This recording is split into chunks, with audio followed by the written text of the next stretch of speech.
C'est ici, à la cathédrale Saint-Charles, que l'ONG Cycle Cell Disease Organization of Gabon et Sédouga drépanocytose a posé ses valises ce vendredi 4 juillet 2025. Au programme, en ce troisième jour des journées santé solidaire sur la drépanocytose, dépistage, consultation, sensibilisation et remise des médicaments aux enfants drépanocytaires. Les médecins, psychologues, pharmaciens, bref, tous ces hommes et femmes venus donner du leur ne taisent pas leur joie, car il y a plus de bonheur à donner qu'à recevoir. Toujours satisfait d'offrir de notre expertise, de notre temps pour la cause de la drépanocytose et des personnes qui en souffrent. Donc c'est déjà un réel plaisir d'avoir pu participer au dépistage des enfants de 0 à 15 ans de la population de la ville d'Oyem. C'était un succès. C'était l'affluence le matin, lorsque nous sommes arrivés. On a vu les gens venir vraiment, disons le mot, envahir les lieux. Vraiment, ça veut dire que c'est une réponse positive à notre appel. Des véritables moments d'échange avec les patients, depuis l'accueil, les sensibilisations, les consultations, les dépistages, les conseils, l'accompagnement jusqu'à l'enregistrement. Toutes ces étapes ont marqué ces populations venues nombreuses s'informer, consulter, se dépister et recevoir des médicaments. Elles en sortent toutes satisfaites. Le sentiment que je peux donner, c'est que je suis satisfait. Satisfait d'abord de ce qui a été initié, puisque nous avons des cas et c'est une grande première. Et par rapport à l'accueil proprement dit, j'ai été bien reçu, surtout que je suis arrivé.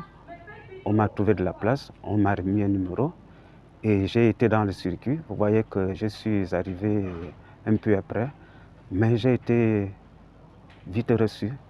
J'ai rencontré le psychologue, j'ai rencontré le médecin qui a fait l'ordonnance à l'enfant.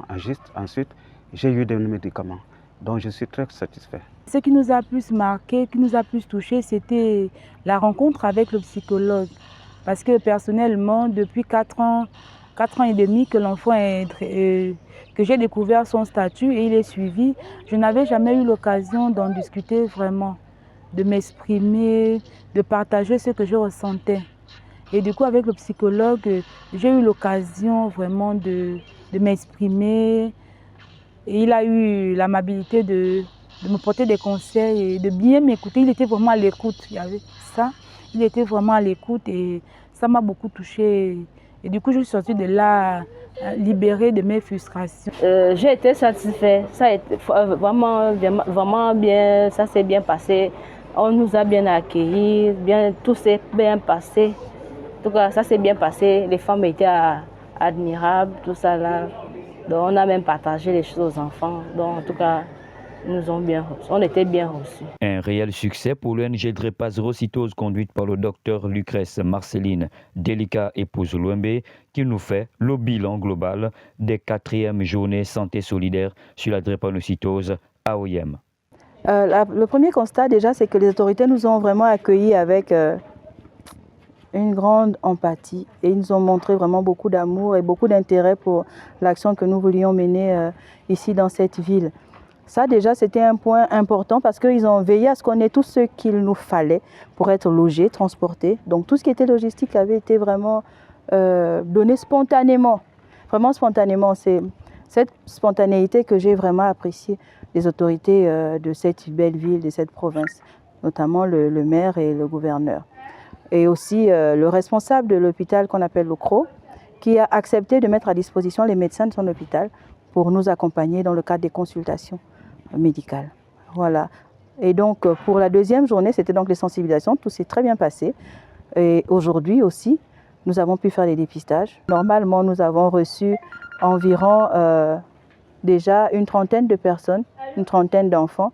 Et pour les enregistrements aussi, parce qu'en fait, il y a 2 parties. Après avoir enregistré les nouveaux cas de drépanocytose, on les enregistre pour un suivi, un accompagnement des parents psychologique, médical et aussi un accompagnement, je vais dire, physique. Parce qu'un enfant a le droit de rêver, un enfant a le droit de vivre et souvent les drépanocytaires pensent qu'ils n'ont pas le droit de vivre. C'est la raison pour laquelle nous sommes là, pour expliquer que la drépanocytose, ce n'est pas une fatalité. Et comme ils sont très intelligents, ils peuvent devenir des personnes très importantes, et non seulement pour eux-mêmes, mais aussi pour leur famille. Là, nous sommes très heureux d'être venus ici. Pour la première fois, je n'étais jamais arrivée à OIM. Mon équipe non plus. Nous sommes venus de Port-Gentil, Libreville, Makoko, Franceville. Et nous sommes tous là, cœur joyeux, pour accompagner les enfants et leurs parents. Et là, nous allons continuer à arriver à notre siège qui est à Franceville, à la Direction régionale de santé, pour mettre tout ça justement sur certains documents et donner un rapport à la Direction régionale et au ministère de la Santé qui est au courant de notre présence ici. Voilà, c'est par une messe d'action de grâce que les 4e journées Santé solidaire et SELOGA sur la drépanocytose ont été clôturées à OIM. À très bientôt pour les 5e journées.